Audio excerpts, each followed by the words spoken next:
एक राज्य में एक राजा शासन करता था जो बहुत शक्तिशाली और न्यायप्रिय था। प्रजा उसे भगवान की तरह मानती थी। राजा की एक कन्या थी जो अत्यंत सुंदर थी। उसकी सुंदरता इतनी अनुपम थी कि पूरे विश्व में कोई उसकी बराबरी नहीं कर सकता था। लेकिन इस अप्रतिम सौंदर्य के पीछे वह गर्वीली भी थी। राजकुमारी विवाह योग्य हो चुकी थी, परंतु अपने घमंडी स्वभाव के कारण उसकी शादी नहीं हो पा रही थी। उसकी सुंदरता देखकर अनेक राजा और राजकुमार उससे विवाह करने के लिए आते थे, लेकिन वह उनका अपमान करती थी और 3 अजीबोगरीब प्रश्न पूछती थी जो अत्यंत कठिन होती थी। इन प्रश्न का उत्तर कोई भी राजा या राजकुमार नहीं दे पा रहा था, इसलिए राजकुमारी का विवाह नहीं हो पा रहा था। राजा इस स्थिति को लेकर बहुत चिंतित था। उसकी बेटी अपूर्व सौंदर्य की धनी होने के बावजूद कोई योग्य राजकुमार उससे विवाह नहीं कर पा रहा था। रानी भी इस बात को लेकर व्याकुल रहती और हमेशा राजा से राजकुमारी के विवाह के बारे में चर्चा करती। राजकुमारी के रूप और यश की ख्याति दूर दूर तक फैली हुई थी, जिससे प्रभावित होकर अनेक राजा और राजकुमार उसका हाथ मांगने आते थे। लेकिन राजकुमारी उनसे अजीब से प्रश्न पूछती। क्या तुम 1, 2, 3, 4, 5 का उत्तर दे सकते हो? यह प्रश्न सुनकर राजा और राजकुमार न केवल उत्तर देने में असमर्थ होते, बल्कि प्रश्न को ठीक से समझ भी नहीं पाते थे। यह तो केवल पहला प्रश्न था। जब पहले ही प्रश्न का उत्तर कोई नहीं दे पाता था, तो आगे के प्रश्नों का उत्तर देने की तो बात ही दूर थी। समय बीतता गया और राजकुमारी ने कई राजा और राजकुमारों को हराकर उन्हें बंदी बना लिया। सिर्फ बंदी बनाना ही नहीं, बल्कि उनसे अनेक प्रकार के कार्य भी करवाने लगी। कुछ को नौकर बना दिया, कुछ को सिपाही का कार्य सौंप दिया, कुछ को रोशनी करने का, कुछ को बावर्ची बना दिया और कुछ को महल की सफाई का काम करने के लिए मजबूर कर दिया। राजकुमारी की इन हरकतों को देखकर राज्य की प्रजा कहने लगी, इतने न्यायप्रिय राजा के घर में इतनी घमंडी और अभिमानी राजकुमारी कैसे पैदा हो गई? पड़ोसी राज्य के राजा भी उतने ही शक्तिशाली और धर्मपरायण थे जितने कि इस राज्य के राजा। उनके 3 पुत्र थे जो सभी सुंदर, योग्य और होनहार थे। वे विभिन्न कलाओं और युद्ध विद्याओं में निपुण थे। उन तीनों में से सबसे छोटा राजकुमार विशेष रूप से बुद्धिमान और चतुर था। जब उस पड़ोसी राजा को यह पता चला कि एक अन्य राज्य में एक अपूर्व सुंदर राजकुमारी है, तो उन्होंने सोचा कि अपने तीनों पुत्रों में से किसी एक का विवाह उस राजकुमारी से करा दिया जाए। इस विषय पर चर्चा के लिए उन्होंने अपने एक सिपाही को उस राज्य के राजा के पास संदेश लेकर भेजा। सिपाही का कार्य यह था कि वह राजा को यह सूचित करे कि पड़ोसी राजा अपने तीनों राजकुमारों में से किसी एक को उनका दामाद बनाना चाहते हैं। हालांकि पड़ोसी राजा को यह भी झांत था कि राजकुमारी की शर्तें अत्यंत कठिन और अजेय मानी जाती हैं, लेकिन उन्हें विश्वास था कि उनके तीनों पुत्रों में से कोई एक अवश्य ही उन शर्तों को पूरा कर सकेगा। संदेशवाहक सिपाही जब राजकुमारी के राज्य में पहुंचा तो उसे भव्य सत्कार मिला। राजा ने जब यह समाचार सुना तो वे बहुत प्रसन्न हुए, क्योंकि पड़ोसी राज्य का राजा भी उनके समान ही शक्तिशाली और धर्मपरायण था। उन्होंने सिपाही को सम्मानपूर्वक अतिथि गृह में ठहराया और फिर राजकुमारी को यह समाचार देने के लिए उसके महल में चले गए। जब राजकुमारी ने यह सुना तो उसने अपने पिता से कहा, पिताजी, आप यह कैसे मान सकते हैं कि केवल वे शक्तिशाली और बड़े राज्य के राजा हैं, इसलिए मैं उनके पुत्रों से ही विवाह कर लूं? मैं अपनी बात से पीछे नहीं हटूंगी। मैं उसी राजकुमार से विवाह करूंगी जो मेरी 3 शर्तों को पूरा करेगा। जब राजा ने अपनी पुत्री की सारी बातें सुनी तो वह सोच में पड़ गया। वह अपनी इकलौती संतान थी और उसकी इच्छा के विरुद्ध जाना कठिन था। अंततः उसने बेटी की बात मानते हुए कहा, ठीक है, मैं पड़ोसी राजा को तुम्हारी शर्तों के बारे में बता देता हूँ। यह कहकर राजा उस संदेशवाहक सिपाही के पास गया और उसे पूरी बात विस्तार से समझाई। राजा ने कहा, तुम अपने राजा को यह संदेश दे दो कि मेरी पुत्री के विवाह के लिए 3 कठिन प्रश्न हैं। यदि उनके तीनों पुत्रों में से कोई भी उन शर्तों को पूरा कर सकता है तो वह उसे भेज सकते हैं। सिपाही ने राजा की बातें सुनी और सिर झुकाकर स्वीकृति दी। इसके बाद उसने राजा से विदा ली और अपने राज्य लौट गया। वहां पहुंचकर उसने अपने राजा को सारी बातें बता दी जो उसे राजकुमारी के पिता ने कही थीं। यह सुनकर राजा ने गहरी सांस ली और कहा, यदि राजकुमारी यही चाहती है तो हमें उसकी शर्तें माननी होंगी।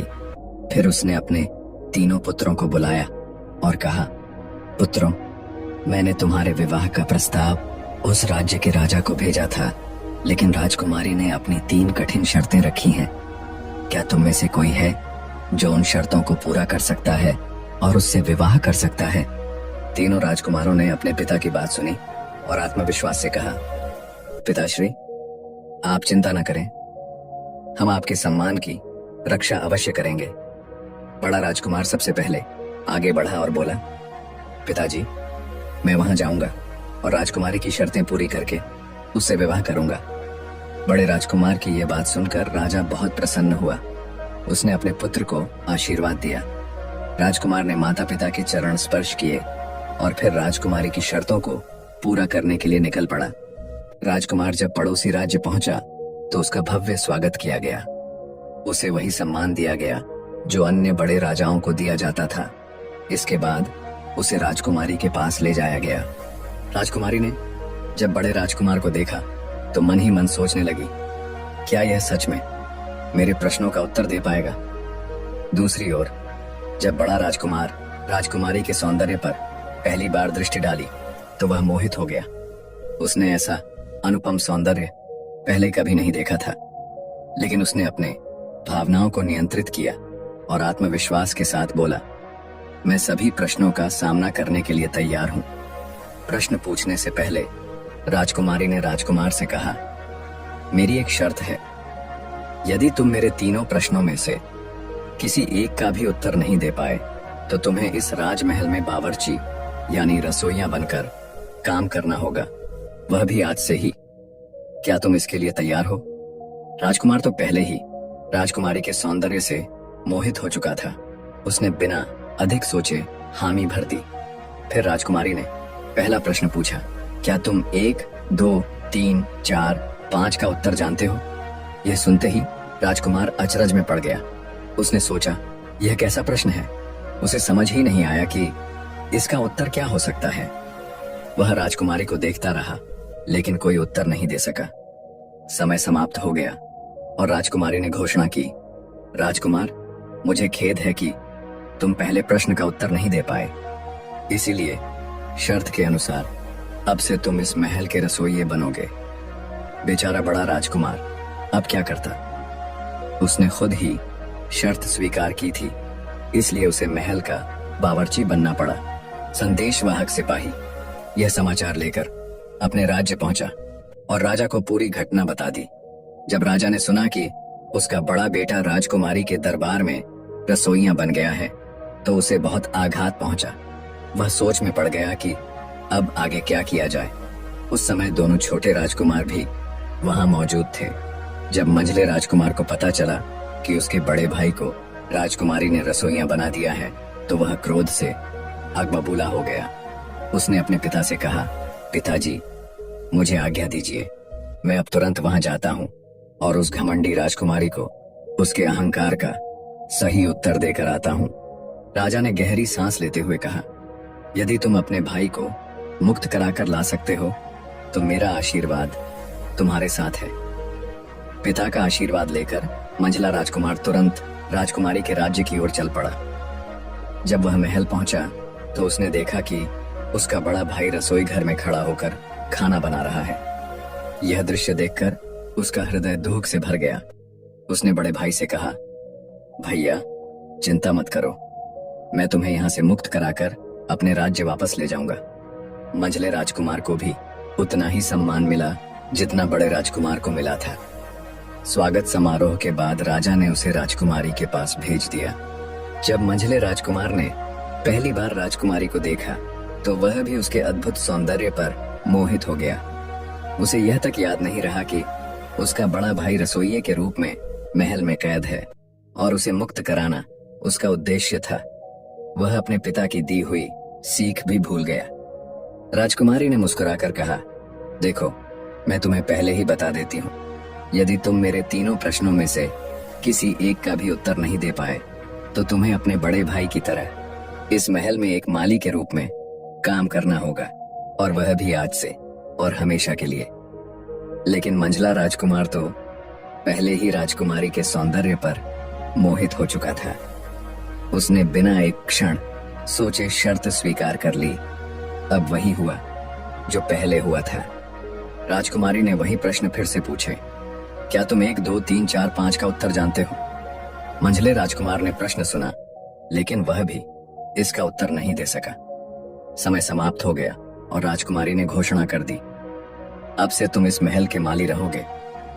इस प्रकार मंझले राजकुमार को भी राजमहल में बंदी बनाकर माली बना दिया गया। संदेशवाहक सिपाही यह समाचार लेकर अपने राज्य पहुंचा और राजा को सारी घटना बता दी। जब राजा ने सुना कि उसका दूसरा पुत्र भी राजकुमारी की शर्तों में हारकर महल में माली बन गया, तो वह अत्यंत दुखी हो गया। अब उसके पास केवल उसका छोटा पुत्र बचा था। जब छोटे राजकुमार ने यह सुना तो वह क्रोध से आग बबूला हो गया। उसने निश्चय किया कि वह अपने दोनों भाइयों को मुक्त कराएगा। उसने अपने पिता से कहा, पिताजी, अब मुझे आज्ञा दीजिए, मैं वहां जाऊंगा, राजकुमारी के तीनों प्रश्नों का सही उत्तर दूंगा, उससे विवाह करूंगा और अपने दोनों भाइयों को मुक्त कराकर वापस ले आऊंगा। लेकिन राजा ने तुरंत मना कर दिया। उसने कहा, नहीं नहीं, मैं पहले ही अपने 2 पुत्रों को खो चुका हूं। मैं तुम्हें वहां नहीं भेज सकता। यदि तुम भी राजकुमारी के रूप सौंदर्य पर मोहित हो गए और उसकी शर्त मान बैठे तो मैं अकेला रह जाऊंगा। छोटे राजकुमार ने आत्मविश्वास के साथ उत्तर दिया, पिताजी, मैं आपसे प्रतिज्ञा करता हूं कि मैं वहां नहीं रुकूंगा। मैं दोनों भाइयों को अवश्य मुक्त कराऊंगा और विजयी होकर लौटूंगा। राजा ने अपने छोटे बेटे की दृढ़ता देखी। उसे यह भी याद आया कि उसके तीनों पुत्रों में यही सबसे अधिक बुद्धिमान था। उसने आशा की, एक किरण महसूस की और छोटे राजकुमार को जाने की अनुमति दे दी। पिता का आदेश और आशीर्वाद पाकर छोटा राजकुमार राजकुमारी के राज्य की ओर चल पड़ा। छोटा राजकुमार भी किसी से कम नहीं था। वह भी अत्यंत सुंदर और आकर्षक था, इतना कि उसके जैसा सुंदर राजकुमार पूरे विश्व में ढूंढे नहीं मिलता। उसने निश्चय किया कि वह सीधे राजमहल जाकर राजकुमारी की शर्तों को स्वीकार नहीं करेगा, बल्कि पहले उसे अपने जाल में फंसाएगा और फिर अपनी चतुराई से न केवल अपने दोनों भाइयों को बल्कि उन सभी राजा, राजकुमारों और सेवकों को भी मुक्त कराएगा जो पहले ही राजकुमारी की वजह से महल में किसी न किसी छोटे पद पर कार्य करने को विवश थे। इसलिए वह सीधे राजमहल नहीं गया, बल्कि उसने राजकुमारी के महल के पास ही एक सुंदर महल बनवाया और वहीं रहने लगा। राजकुमारी को ऊंचाई से ठंडी हवा में घूमना बहुत पसंद था। वह अक्सर अपने महल की छत पर जाती, जहां चारों ओर सुंदर फूलों के बगीचे लगे हुए थे।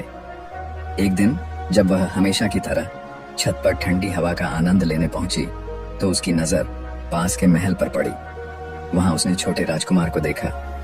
राजकुमार की अनुपम सुंदरता देखकर राजकुमारी आश्चर्यचकित रह गई। उसने सोचा, इतना सुंदर राजकुमार मैंने पहले कभी नहीं देखा। यह कौन है? यह यहाँ क्यों आया है?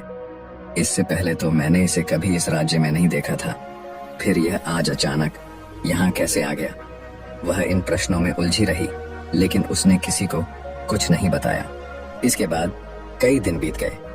राजकुमार हर रोज उसी समय अपने महल की छत पर आता, जब राजकुमारी अपनी छत पर टहलने के लिए जाती थी। दोनों की निगाहें कई बार टकराईं, लेकिन कोई भी पहल नहीं कर रहा था। धीरे धीरे राजकुमारी का हृदय राजकुमार की ओर आकर्षित होने लगा। अब वह अक्सर उसकी ओर देखने लगी और मन ही मन उसे पसंद करने लगी। जब राजकुमारी से यह सब सहन नहीं हुआ, तो उसने अपनी प्रिय दासी को बुलाया और कहा, जाओ, उस राजकुमार से पता लगाओ कि वह कौन है, यहाँ क्यों आया है, क्या वह मेरे लिए यहाँ आया है? यदि हाँ, तो वह अब तक मुझसे बात क्यों नहीं कर रहा? जाओ और उसे यहाँ बुला कर लाओ। राजकुमारी की आज्ञा पाकर दासी तुरंत राजकुमार के पास पहुंची और उसे राजकुमारी का संदेश दे दिया। छोटा राजकुमार तो यही चाहता था। उसने दासी की बात सुनकर राजमहल में प्रवेश किया। राजा उसे देखकर बहुत प्रसन्न हुआ और सम्मान पूर्वक उसका स्वागत किया। राजकुमारी ने अपने पिता से कहा, पिताश्री, मैं इस राजकुमार से प्रेम करती हूँ और इससे ही विवाह करना चाहती हूँ। राजकुमार ने यह सुनकर विनम्रता से कहा, राजकुमारी, आपने तो अब तक विवाह के लिए 3 कठिन प्रश्न पूछे हैं। जो उनके उत्तर नहीं दे पाता उसे आप बंदी बना लेती हैं। मैं विवाह के लिए नहीं आया हूँ, न ही मैंने कोई प्रश्न हल किया है। तो फिर आप मुझसे विवाह की बात कैसे कर सकती हैं? यह तो उन सभी राजकुमारों और राजाओं का अपमान होगा जो यहाँ पहले से बंदी हैं। राजकुमारी बोली, मैं कुछ नहीं जानती। मैं तुम्हारी सुंदरता पर मोहित हो गई हूँ और मुझे तुमसे ही विवाह करना है। परंतु छोटा राजकुमार उसकी इस इच्छा को ठुकराकर महल से बाहर निकल गया। राजकुमारी को यह अस्वीकार अपमान जैसा लगा। वह क्रोध से जल उठी। अब वह राजकुमार को अपना प्रतिद्वंद्वी मानने लगी। उसने तुरंत संदेश भेजा, अगर तुम्हें अपने ज्ञान पर इतना गर्व है तो मेरे 3 प्रश्नों का उत्तर दो। यदि तुम इनका सही उत्तर दे सके तो मैं न केवल तुम्हारे दोनों भाइयों को बल्कि सभी बंदी बनाए गए राजकुमारों और राजाओं को मुक्त कर दूंगी। लेकिन यदि तुम असफल रहे तो तुम्हें भी मेरे अन्य बंदियों की तरह जीवन भर मेरा नौकर बनकर रहना होगा। छोटा राजकुमार तो यही चाहता था कि उसके लिए सुनहरा अवसर था राजकुमारी की घमंड और उसकी शर्तों को तोड़ना और अपने भाइयों समेत सभी को मुक्त कराना। उसने तुरंत चुनौती स्वीकार कर ली। जैसे ही यह समाचार फैला, पूरे राज्य में हलचल मच गई। सभी नागरिक और सेवक दरबार की ओर दौड़ पड़े। वे देखना चाहते थे कि क्या यह सुंदर और बुद्धिमान राजकुमार राजकुमारी के प्रश्नों का उत्तर दे पाएगा या फिर अन्य राजकुमारों की तरह बंदी बना लिया जाएगा। दरबार खचाखच भर गया। सभी की निगाहें छोटे राजकुमार पर थीं। अब राजकुमारी अपने सिंहासन पर बैठी थी और छोटे राजकुमार का सामना करने के लिए तैयार थी। राजकुमारी बोली, तुम एक बार और सोच लो। यदि तुम मेरे प्रश्नों का उत्तर सही नहीं दे पाए तो तुम्हें जीवन भर मेरा नौकर बनकर रहना होगा। यदि तुम मेरे प्रश्नों का उत्तर सही नहीं दे पाए तो तुम्हें जीवन भर मेरा नौकर बनकर रहना होगा। छोटा राजकुमार मुस्कुराया और उत्तर दिया, सोचने की आवश्यकता तुम्हें है राजकुमारी। यदि मैं तीनों प्रश्नों का सही उत्तर दे दूं तो तुम्हारा क्या होगा? राजकुमारी को यह सुनकर क्रोध आया, लेकिन उसने अपने प्रश्न पूछने शुरू कर दिए। क्या तुम इसका अर्थ जानते हो? 1 2 3 4 5। छोटा राजकुमार हंसते हुए बोला, यह तो बहुत सरल प्रश्न है। इसका उत्तर सुनो। 1 से ओम की उत्पत्ति होती है। 2 से 2 पक्ष होते हैं, शुक्ल पक्ष और कृष्ण पक्ष। 3 से त्रिदेव की उत्पत्ति होती है, ब्रह्मा, विष्णु और महेश। 4 से 4 दिशाएं होती हैं, पूर्व, पश्चिम, उत्तर और दक्षिण। 5 से 5 महाभूत होते हैं, भूमि, आकाश, अग्नि, वायु और जल। जब राजकुमार ने उत्तर दिया तो सभा में खुशी की लहर दौड़ गई। सभी सभासद बोले, यह तो सही उत्तर है। यह राजकुमार सच में बहुत बुद्धिमान है। परंतु राजकुमारी प्रसन्न नहीं थी।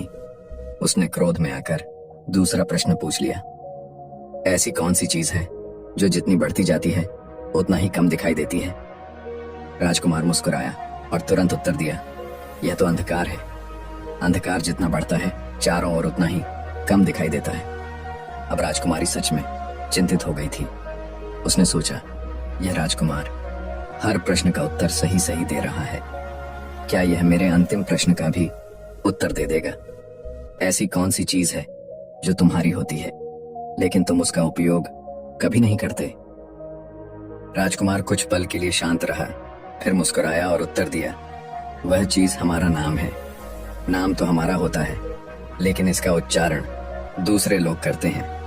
राजकुमार के सही उत्तर सुनते ही राजकुमारी का घमंड चूर चूर हो गया। सभा में चारों ओर हर्ष ध्वनि गूंज उठी। सभी राजा और राजकुमार जो अब तक राजकुमारी की कैद में थे, मुक्त होने की खुशी में जय जयकार करने लगे। राजा बहुत प्रसन्न हुआ। उसने अपनी पुत्री से पूछा, पुत्री, क्या अब तुम इस राजकुमार से विवाह करना चाहती हो? इसने तुम्हारे सभी प्रश्नों का उत्तर सही सही दिया है।